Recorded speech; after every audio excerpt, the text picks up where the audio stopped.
जीवन माता पिता के ऊपर निर्भर होता है।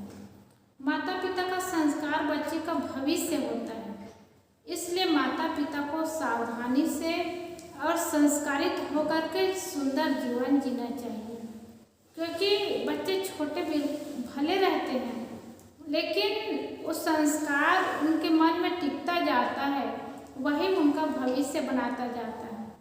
छोटेपन से ही बच्चे को अच्छा संस्कार मिलता है, तो वही बच्चे बड़े होकर के अच्छे इंसान बन कर के अपने जीवन को सुंदर और सुखमय बनाता है। छोटेपन में माता पिता अधिक डांटते हैं और डांट फटकार ज़्यादा होता है, तो बच्चा दब्बू और डरपोक बन जाता है। फिर वह प्रसन्नता और खुशी का जीवन नहीं जी पाता है। इसलिए एकदम बच्चे को डांटना भी नहीं चाहिए, फटकारना भी नहीं चाहिए, जिससे बच्चे एकदम डर हो जाए बच्चे के अंदर और डर का जीवन जिए। एक बार एक व्यक्ति 12 शेरों को लेकर के वो गांव में जा कर के नाट्य दिखाया करता था और शेरों को ले जा कर के वो खेल दिखाता था और उसी से उनका जीवन चलता था। तो लोगों ने कहा, ये हमारे जंगल का राजा है शेर, और शेर व्यक्ति के हाथ में रह करके ये व्यक्ति के अनुसार चले तो ये ठीक नहीं है। शेर को पकड़ना नहीं चाहिए और इनको नाट्य बना करके रखना नहीं चाहिए। तो उस व्यक्ति को टोका गया कि अब दूसरे दिन से बिल्कुल शेर को पकड़ करके नहीं लाना है और ऐसा काम बिल्कुल नहीं करना है, नहीं तो तुम्हें दंड दिया जाएगा, तुम्हें सजा मिलेगी। तो वह व्यक्ति सोचने लगा, और 12 शेर को मैं रख करके कैसे खिलाऊंगा, जीवन का निर्वाह कैसे होगा। यही सोच करके अपने जीवन निर्वाह में लग गए और 12 शेरों को जंगल में छोड़ दिए। और जंगल में छोड़ने के बाद कुछ दिन में पता चला कि 9 शेर मर गए, 3 शेर बचा है और 3 शेर जंगल में चले गए। तो लोगों ने पता किया तो पता चला कि 9 शेरों को एक जंगली कुत्ता ने काट करके खा लिया। तो लोगों को आश्चर्य लगा, एक शेर है दहाड़ने वाला और शेर से तो हर जो डरता है, लेकिन कुत्ता कैसे काट दिए। अब कुत्ता वो आहार बना करके खाने लगे। तब लोगों को पता चला कि वो शेर भले थे और वो शेर दहाड़ते थे, उनकी आवाज़ सुनकर के लोग डरते थे, किंतु वो शेर कभी किसी पशु को पकड़े नहीं, उस पर वार नहीं किए और मारे काटे नहीं थे। और शेर बिल्कुल पालतू जानवर बन करके रहा। और शेर ये नहीं पता था उनको, ये जानते नहीं थे कि मैं तो दहाड़ करके किसी को मार सकता हूँ, किसी को खा सकता हूँ, और ऐसे जीवन बिता रहे थे। इसलिए एक जंगली कुत्ता भी आकर के शेर को काटा और काट करके खाने लगा, लेकिन शेर अपने आप को बचा नहीं पाए। तो ऐसे ही हर व्यक्ति होते, हर व्यक्ति के अंदर में बहुत बल है, बहुत बुद्धि है, बहुत शक्ति है, लेकिन अपनी शक्ति को ना जान करके, अपने बल को ना जान करके, अपनी बुद्धि को ना जान करके एकदम कमजोर हो जाते हैं और कमजोर होकर के टूट जाते हैं, दुखी हो जाते हैं। तो हर व्यक्ति के पास शक्ति है, बल है और महान गुण है। हर व्यक्ति बहुत बड़ा आदमी बन सकता है, बहुत महान बन सकता है, लेकिन शक्ति को पहचाने, शक्ति को जाने और शक्ति को समझे तब की बात है। तो शक्ति को समझने का गुण आना चाहिए और अच्छे लोगों की संगत होनी चाहिए, तभी व्यक्ति अपने आप को समझ सकता है, जान सकता है और पहचान सकता है। ऐसा जीवन होता है, निश्चित ही जीवन सुंदर बनता है, जीवन सुखमय बनता है। मनुष्य जीवन ही एक ऐसा जीवन है जो 84 लाख योनि में भी मनुष्य योनि एक ऐसा योनि है जो महान होता है। पशु पक्षी थोड़े जीवन से मनुष्य का जीवन एक महान जीवन है, कर्म भूमि का जीवन है। और कर्म भूमि का जीवन को पा करके, महान जीवन को पा करके बुद्धि न होने के कारण पशुता का जीवन हो जाता है। कमाने खाने पेट भरने के काम में भी आदमी सुखी नहीं रह पाते हैं, सुंदर जीवन जी नहीं पाते हैं। और अगर समझदारी हो जाए, ज्ञान हो जाए, बुद्धि आ जाए तो व्यक्ति महान हो जाते हैं और अपने जीवन को महान बना लेते हैं।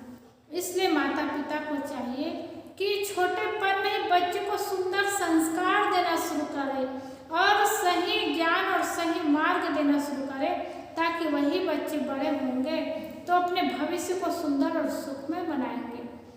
एक परिवार में पति पत्नी के मन में हुआ कि विचार किया कि अपने बच्चे को कैसे बनाना है। तो बड़ा लड़का जब स्कूल जाने लगा तो पति ने स्कूल में भर्ती किया, तो पत्नी कहती है इसको गुरुकुल भेज दो। तो पति बड़ा आदमी था, अफसर था, उन्होंने कहा बेकार की बातें मत करो, गुरुकुल क्यों भेजेंगे, क्या इसको भीख मांगने वाला बनाएंगे। वो गुरुकुल में भर्ती नहीं किया। दूसरा लड़का को जब भर्ती करने की बात आई तो माँ कहती है, पत्नी कहती है इसको गुरुकुल भेज दो। पति ने कहा क्यों गुरुकुल गुरुकुल चिल्लाते हो, ऐसा क्यों करेंगे, क्या बच्चे को गरीब बनाना है, भिखारी बनाना है। उसको भी गुरुकुल में भर्ती नहीं किया। तीसरा लड़का जब स्कूल जाने की बात आई, उसको स्कूल में भर्ती किए तो माँ कहती है मेरी भी तो बात मान जाओ, इसको तो गुरुकुल भेज दो। तो पति ने कहा अरे गुरुकुल में भेज करके क्या बनाएंगे इसको, गरीब आदमी बनेगा, अपनी आवश्यकता की पूर्ति नहीं कर पाएंगे, जीवन सुंदर और सुखमय कैसे बनाएंगे। अरे हम अपने बच्चों को बड़े आदमी बनाएंगे। तीसरे बच्चे को भी गुरुकुल नहीं भेजी। चौथे लड़के की जब स्कूल जाने की बारी आई तो पत्नी हाथ जोड़ करके कहती है मेरे भी तो बात मान जाओ, मेरा भी तो अधिकार है, इसको तो गुरुकुल भेज दो। तो पत्नी के बार बार कहने के बाद अफसर साहब ने उसको गुरुकुल में भर्ती किया। सही में बच्चे, चारों बच्चे बड़े हुए, इतने ज्ञानी हुए, बड़े बड़े विद्वान हुए और बड़े बड़े पोस्ट में गए। तीनों लड़के तो बड़े बड़े पोस्ट में गए और बड़े आदमी बने। और चौथा लड़का भी जो गुरुकुल में पढ़ाई किया बहुत ज्ञानी निकला, बहुत समझदार निकला और वो भी जहाँ जाता था लोगों को उपदेश देता था और लोगों से कुछ मिलता था तो लेकर के आता था। एक दिन पति पत्नी दोनों बैठे हुए थे, दोनों में चर्चा हुई तो पति ने कहा देखो तीनों लड़के तो बड़े आदमी बन गए, कोई इंजीनियर है, कोई पायलट है, कोई डॉक्टर है, लेकिन मेरे चलते अगर छोटा लड़का भी ऐसा होता लेकिन मेरा नहीं चला और छोटा लड़का अच्छा आदमी नहीं बना, तुम्हारे चलते ही ये लड़का कमजोर हो गया, अब मैं क्या करूं। तो पत्नी कहती चलो परीक्षा कर ले। पति ने कहा परीक्षा क्या करनी है, अरे देखने से समझ आ रहा है ये बच्चे एक महीने में जितना पैसा ला करके दे देगा वो एक साल में भी नहीं कमा पाएगा, और क्या परीक्षा लेनी है।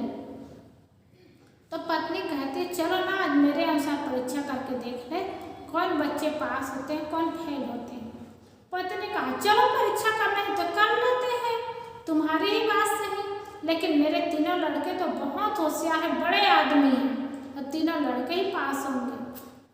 यही चर्चा किए और पत्नी भोजन बना करके शाम को भोजन खिला करके पति को कमरा में बैठा दी और कहती है कि जब तक ये चर्चा पूरी ना हो आप बाहर मत आना।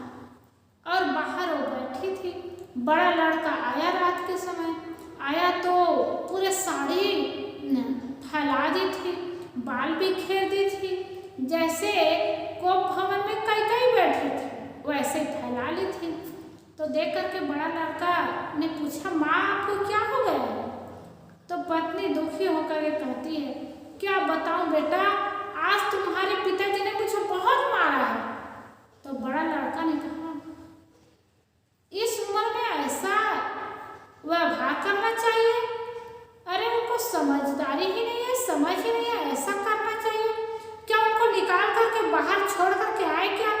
एक दिन भी छोड़ेंगे तो पता चल जाएगा घर परिवार क्या होता है। ऐसा करेंगे तो उसको रखेंगे ही नहीं।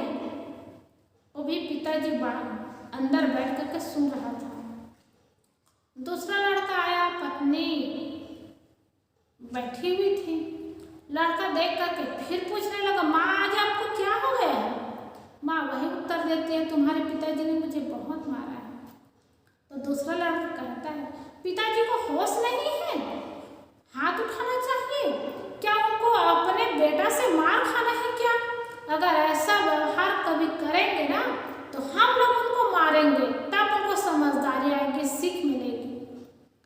पिताजी वो भी बात सुन रहा था, उनको बड़ा दुख हुआ।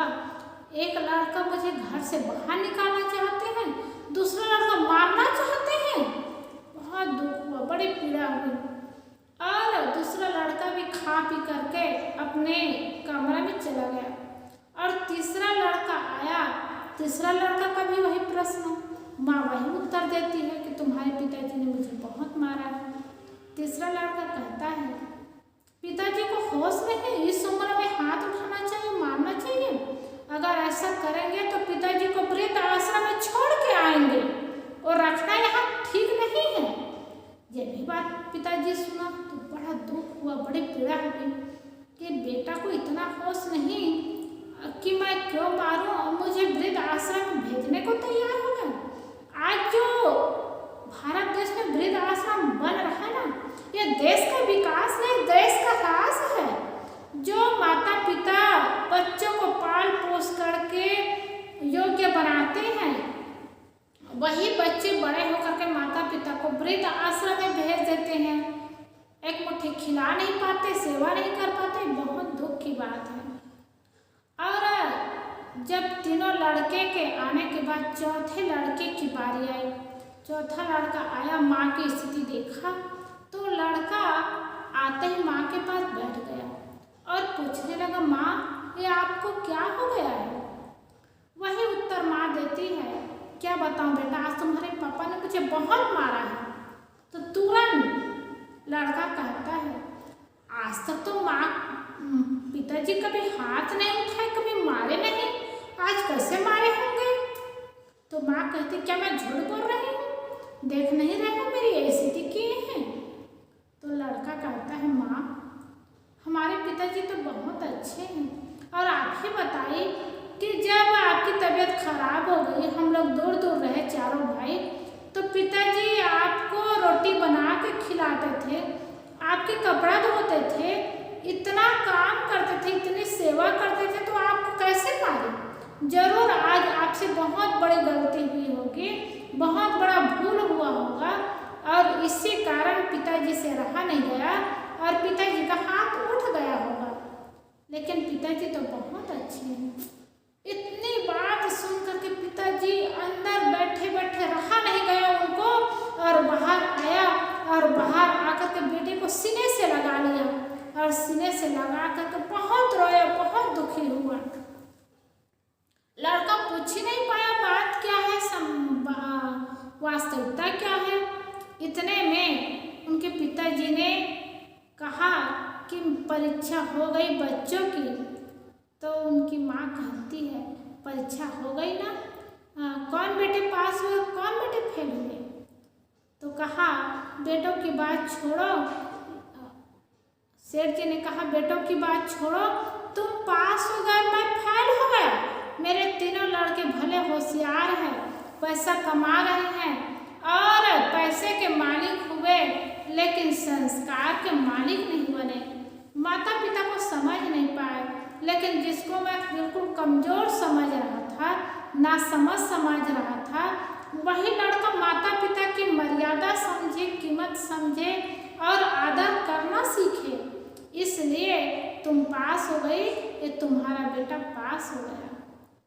तो दोनों बहुत खुश हुए, प्रभावित हुए। ऐसा संस्कार और ऐसे समझदारी को देख करके, तो निश्चित है जीवन में समस्या आती है, परिस्थिति आती है, दुख का समय आता है, लेकिन उसी समय और उसी समस्या को, उसी परिस्थिति को देख करके बहुत लोग टूट जाते हैं, दुखी हो जाते हैं। लेकिन जो समझदार रहते हैं वो समाधान निकाल लेते हैं और समाधान निकाल करके सही मार्ग अपना लेते हैं, तो जीवन सुंदर और सुखमय बन जाता है। तो अपने बच्चे को धन दे, संपत्ति दे, धन कमाने वाला सिखाए, लेकिन संस्कार बहुत ही ज़्यादा जरूरी है। संस्कार भी दे और संस्कार कमाना सिखाए, और ये संस्कार संत गुरुजनों के पास जाने से, सही संगत से और संतों की वाणी सुन करके सही जीवन जीने का रास्ता मिलता है, तो सुंदर संस्कार मिलता है और जीवन सुंदर और सुखमय बनता जाता है। यह तो बचपना की बात है, छोटे रहने की बात है, और यही संस्कार जब मिलता है ना, तो जीवन भर बचपना से लेकर के बुढ़ापा तक जीवन को सुखमय बनाता है, सुखी बनाता है, और परिवार में रहने वाले व्यक्ति सब लोग सुखी होते हैं। इसलिए माता पिता का संस्कार बच्चे का भविष्य होता है। बच्चे के भविष्य को बनाना है तो माता पिता संस्कारी हो, तो निश्चित है बच्चे का भविष्य सुंदर बनेगा, सुखमय बनेगा, और सही मार्ग में चलेंगे, सही रास्ता अपनाएंगे, तो बच्चे भी अपने भविष्य को सुंदर बनाएंगे और उनका परिवार सुंदर और सुखमय बनेगा। बोलिए सद्गुरुदेव।